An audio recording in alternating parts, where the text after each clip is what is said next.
Gary Preslin's The Place for a Village, How Nature Has Shaped the City of Melbourne, shows how geology can shape the history of a city. Ballarat would be another good example. Of course, the geology of Ballarat broadly has received an enormous amount of attention directed at the exploitation of the huge reserves of gold. But geology is less often used to explain the pattern of urban development. Gold did play a part in the evolution of Mount Pleasant, but it was a passing role, and the geology of the area explains more than its eventual attraction to prospectors. Geology shaped the area in a way that explains why the Cornish families chose to pitch their camp there and not somewhere else. And it helps explain why the character of Mount Pleasant has remained so consistent from the 19th to the 21st centuries. So geology bequeathed Mount Pleasant a different character from most of Ballarat. And despite being a short walk from the centre of the city, it feels quite disconnected. To get to the west, you still have to cross one of only 2 local bridges, and to get to the east, to Main Road, you have to climb Magpie Hill, steep enough to cause you to get off your bike and push. Now, I do realise that cars dissipate this sensory experience, but on the ground, it's still real. And since 1921, the southern end of Mount Pleasant has been blocked by what we called the sewerage farm, which I discovered subsequently didn't actually ever have a farm, but it still had the same smell. Later, the massive Ballarat gold mine. Mountie is literally walled in on 3 sides. The only contiguous suburb is Golden Point.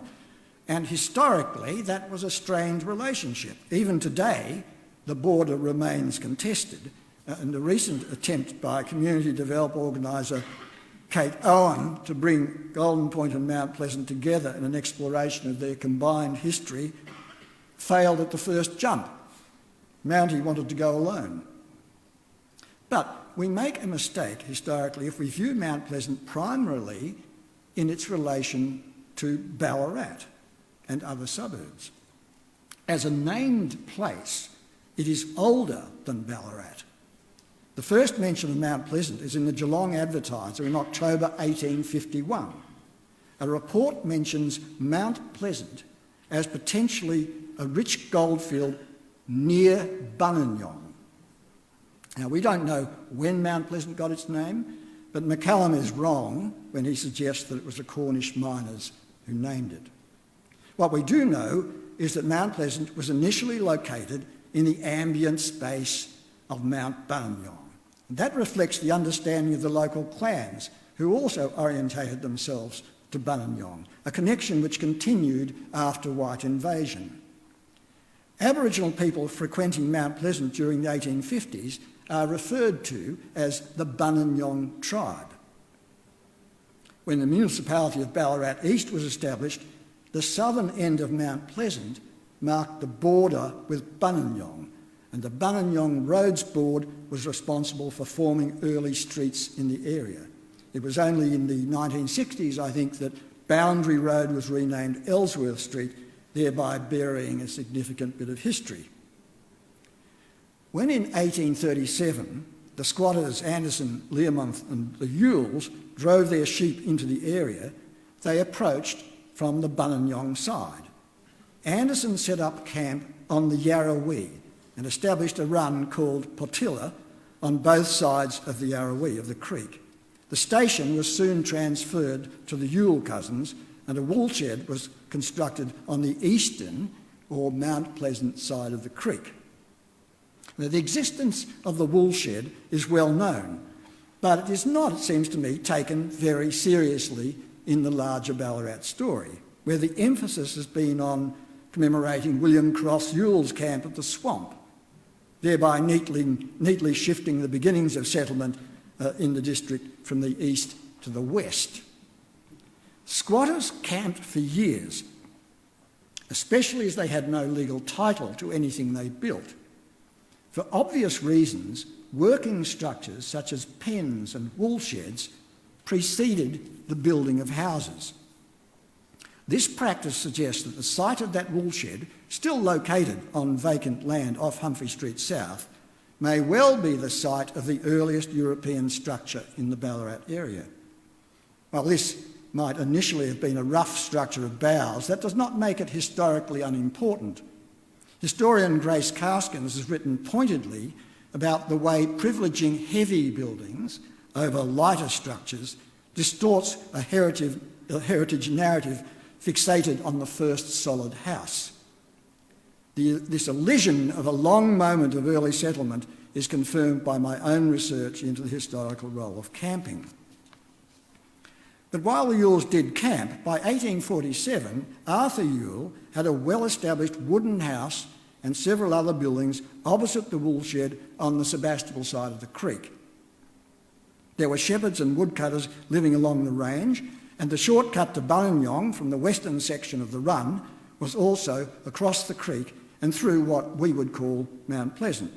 So the area was well known before either prospectors or the Cornish arrived.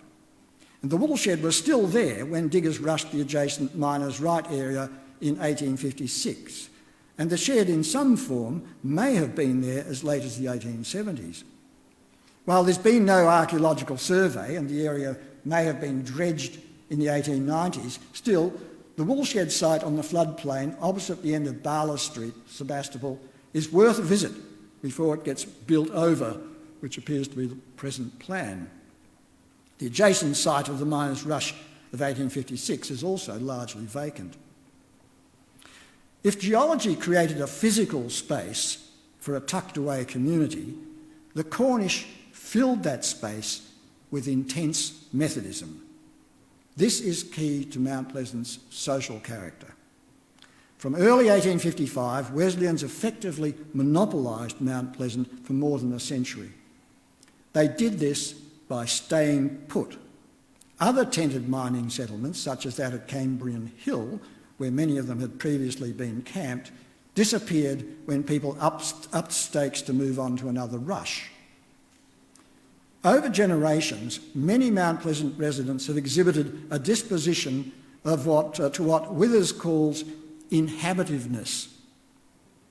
In the 1880s, he observed that old diggers would doggedly cling to the spots where they first pitched their tents, let the currents of business, of settlement or of mining drift as they may. This phenomenon persisted in Mount Pleasant. When I was a kid, there were plenty of families who traced their presence back to the 1850s. And if your grandparents didn't live around the corner, you were considered a blow-in. The congregation-based structure of the Methodist Church contributed to this inhabitiveness. Self-generated Wesleyan chapels held their fate in their own hands. They didn't get their own minister until they demonstrated their viability. And Mount Pleasant might have gone under if the congregation had not managed to self-finance the improvement of their church and Sunday school. Methodism remained unchallenged at all for 3 decades. The only other denomination to establish a toehold was the Anglicans, and that was not until the late 1880s, when they established a mission attached to Christchurch, and it was not until 1932 that St Luke's was consecrated as a parish church. Socially, it was always marginal. The action, apart from the dancing, was at the Methodist Church. In the 1950s, if you lived in Mount Pleasant, whether you were Methodist or not, and I wasn't, you lived under Methodism. Methodism set the tone, which was one of modesty, sobriety, decency, and service. The Sunday school was the de facto community hall. Year after year of retelling at Sunday school and church anniversaries, the story of the church largely became the story of the suburb, embedding a distinct cultural character. So powerful was this story that it sometimes distorted the facts, especially on the subject of alcohol. When I lived in Mountie, there was no hotel, and the common belief was that there never had been. I was told this again just a few years ago by the oldest inhabitants. A little research shows this is not true. There have been several hotels in Mount Pleasant, and one of them, the Mount Pleasant Hotel, no less, was an important institution from 1856 until the 1890s, serving, among other things, as the post office. But for the first 2 or 3 years of its existence as a residential settlement, it was true that Mount Pleasant was alcohol-free. Then, with the miners' right rush of 1856, came the sly grog tents and the pubs. Their appearance, in turn, galvanised a strong local temperance movement. On at least one occasion, the Wesleyans attacked the sly grog tent and turned it over. It took half a century, but the Wowsers finally drove the pubs out. So effective was the victory over the demon drink that I never, to my knowledge, saw a drunk in Mount Pleasant. If you wanted to see a drunk, you had to go to Golden Point. You still can't buy a drink in Mountie. You can't even buy a coffee. Alcohol wasn't the only concern. Mount Pleasant people took local welfare seriously. In September 1857, the Mount Pleasant Wesleyan Chapel Benevolent and Relief Association was formed to provide relief for the distressed and afflicted poor, including the victims of accidents. It was remarkably thorough in its approach. The suburb was divided into 3 zones, and the job of investigating was given to 6 lady visitors who reported back to the 16 male members of the committee that decided the distribution of funds. Another 6 women were enlisted to solicit funds. The disproportion of the workload is remarkable. 16 men to supervise 12 women. But the assistance provided was significant. The 1860 half-yearly report stated that 60 people had been helped in the previous 6 months. The Mount Pleasant initiative quickly attracted attention in the West. Shortly after it was formed, the association's rules and constitution were sought out by interested persons, and in December 1857, the Mount Pleasant model was adopted and the Ballarat Benevolent Association was formed. 2 years later, it opened the Ballarat Benevolent Asylum. Methodists were also deeply committed to schooling. As elsewhere on Ballarat, the first school was denominational, conducted in a tent, which was also used as a chapel and Sunday school. From 1855, the Mount Pleasant Wesleyan Day School rapidly expanded and within 2 years was the second largest in Ballarat. It was recognised for its high educational standard. The school was particularly fortunate when the enlightened William Nichols, aged just 17, which was not as unusual as it now seems, was appointed head teacher in 1864.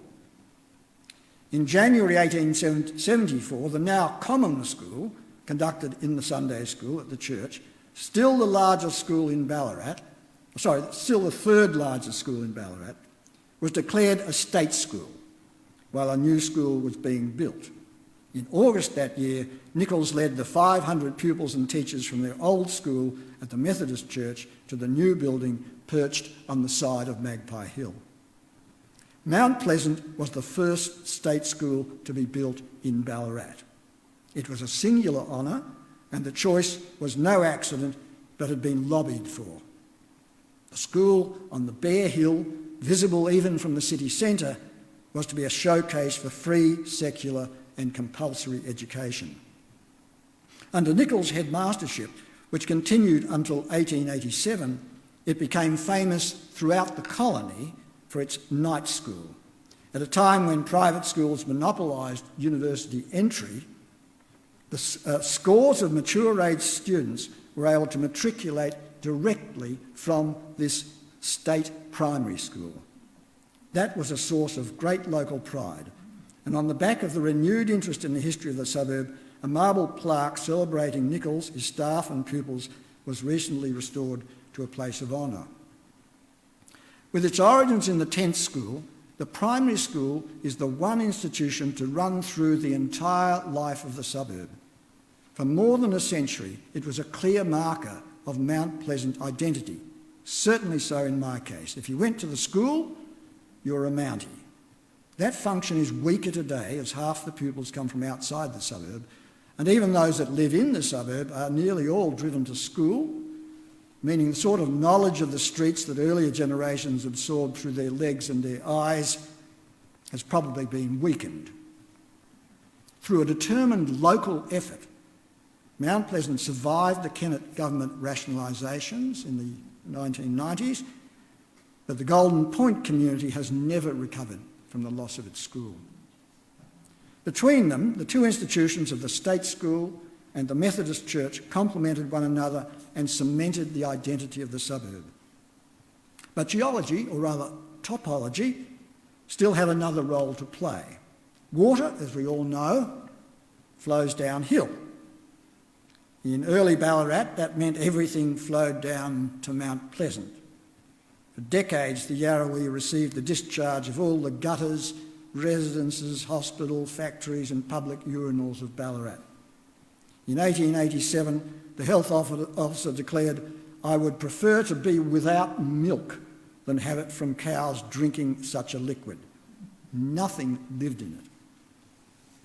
Perhaps for this reason, Mount Pleasant was also a natural home of noxious industries. From 1873, the woolen mill used water from the creek to wash the fleeces and as a drain to dispose of the poisonous residues from the scouring and dyeing processes. 4 local tanneries discharged dyes into the Yarrawee. And then, from the early 1920s, all Ballarat sewage was also directed down to Mount Pleasant. Until 1921, Mount Pleasant was still open to the south, all the way through to Magpie, albeit across ground pitted with mine shafts. In that year, the sewering of Ballarat put a stopper in that end of the suburb as well. As a boy, the sewerage farm was a secretive place guarded by a cyclone wire fence and high gates through which the dunny trucks disappeared with their stinking loads. Kids were perversely attracted to the place, but adults and the real estate industry sedulously avoided it. It was Mountie's shameful secret. Yet despite the huge pipe running right through the suburb, Mount Pleasant itself waited into the 1930s to begin to be connected. When in the 1950s the city chose Mount Pleasant as the site for a new rubbish dump, it united the community. A meeting was hastily convened at the Sunday school, vehement letters were written to the Courier, signs were vandalised and threats were made to march on the town hall. The proposed tip was hastily abandoned.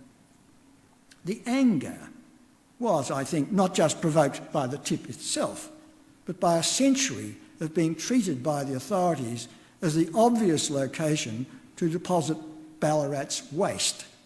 It offended the dignity of a respectable community. Streets and footpaths were another persistent problem. Residents were eloquent in their complaints. This 1870 letter to the editor of the Courier is typical. I'll read it.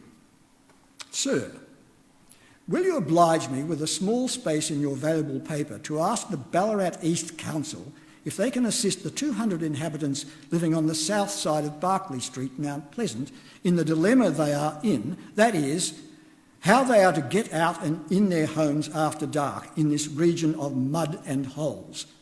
I think a surveyor's chain has been dragged over some portion of the ground here, as by referring to the plan of Ballarat East, I see there is a street called Laurie Street, which I suppose will be made when we can get a member of the council to live in it. The street at present is nothing but a succession of holes.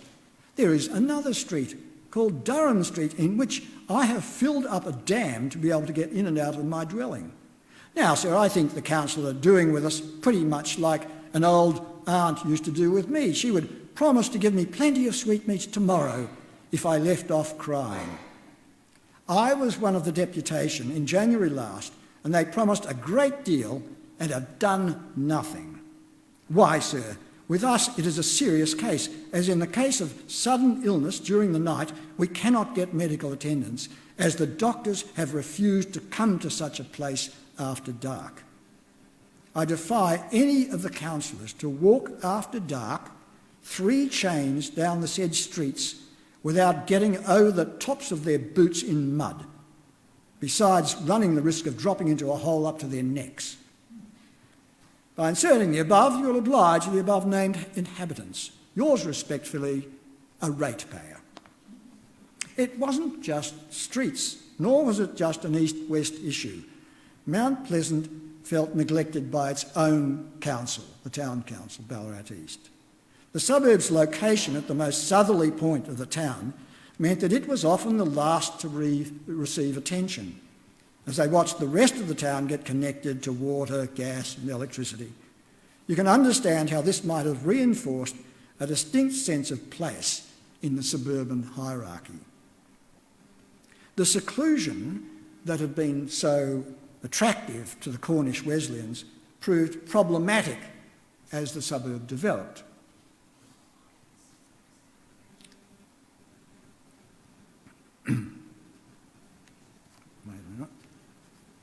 Bridges were a particular bugbear. They were symbolic both of a desire for connection to the rest of Ballarat and a cause of resentment when this desire was not met. Following the surge of thousands into the miners' right diggings near the end of Humphrey Street South in 1856, the commercial hub relocated there. But other than some footbridges that were liable to be regularly swept away in floods, there was no bridge across the Yarrawee nearer than Grant Street. Residents and businesses pushed for a bridge to Sebastopol where Press Street now crosses the creek. This proved very difficult. The problem was this: the boundary between the town and city ran down the middle of the Yarrawee, which meant that any bridge works required the cooperation of both the town and city councils. The city refused to come to the party. So in 1859, the town funded a wooden bridge by itself. But the responsibility for maintaining the western approach still fell to the city, which resisted spending money on it for 30 years. Perpetual disrepair, combined with constant flood damage, meant the bridge was often impassable or dangerous.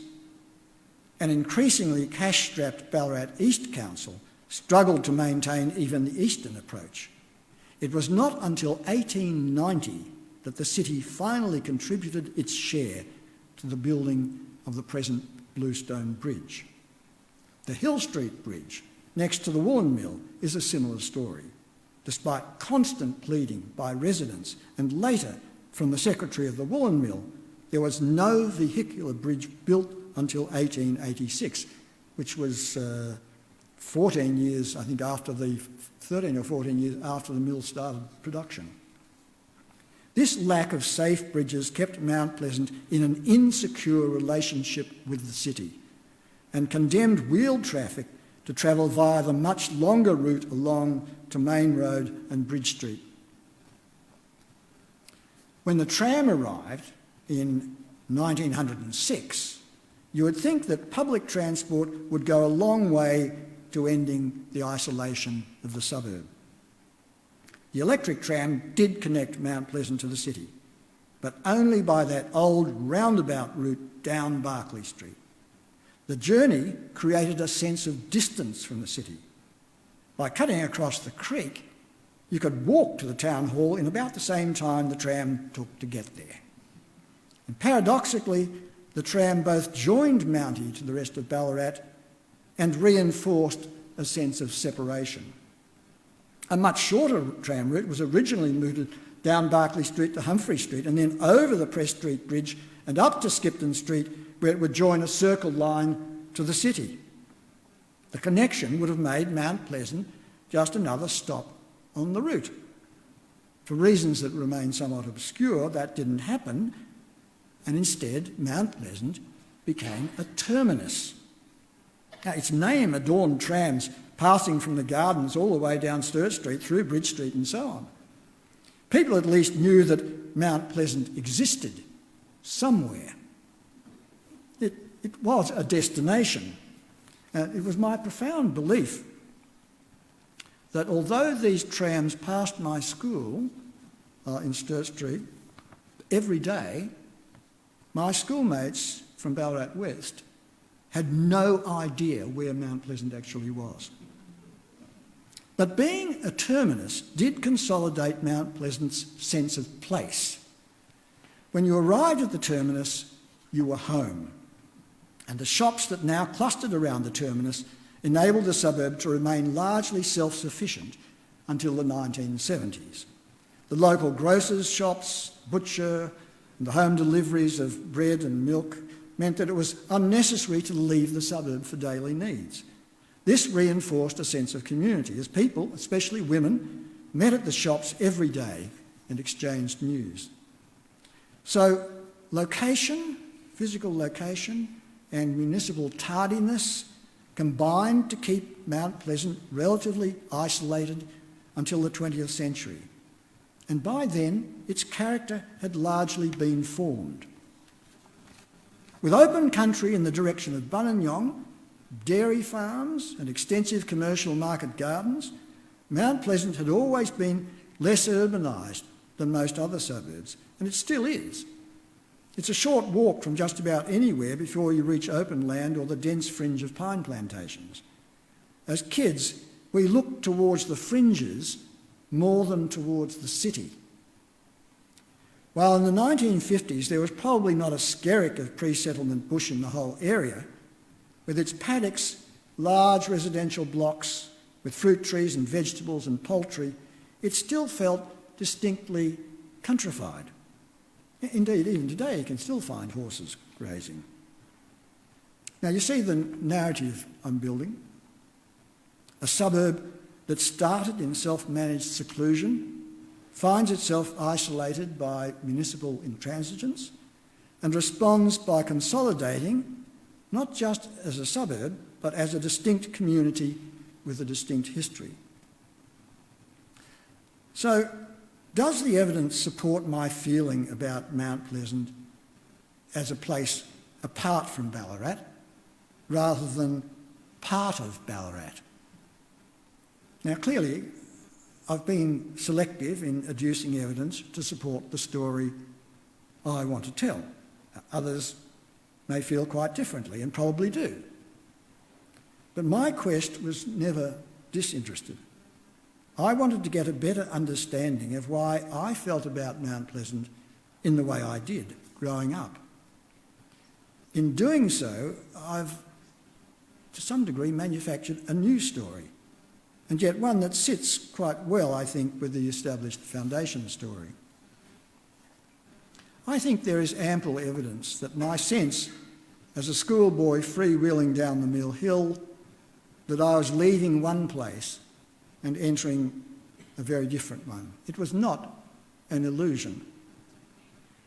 In the visitation-driven economy of Ballarat, which foregrounds gold as the big, sometimes the only story, a more complex story of suburban formation perhaps tends to get lost.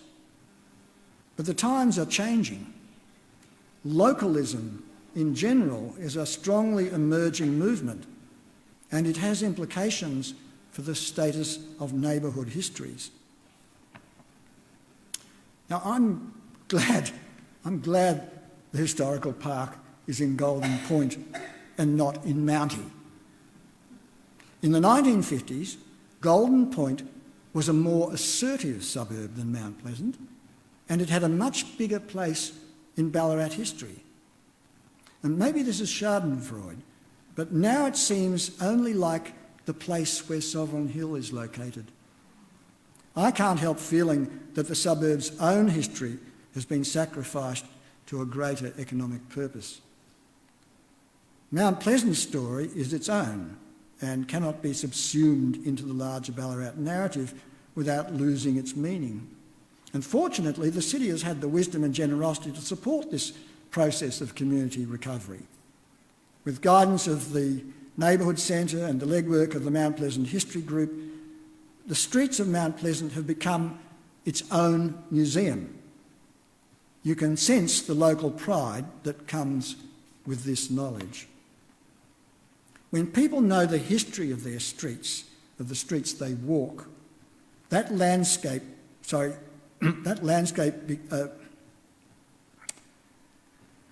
They know the history, they know that landscape more profoundly. They know that history more profoundly. Now, I can vouch for this, not as a historian, but someone who grew up in a very particular place. Researching this local history has confirmed, has made sense of my feelings about it, my sense of attachment. So if I'm talking with someone about where we grew up, I don't say I come from Ballarat. I say I come from Mount Pleasant. Thank you.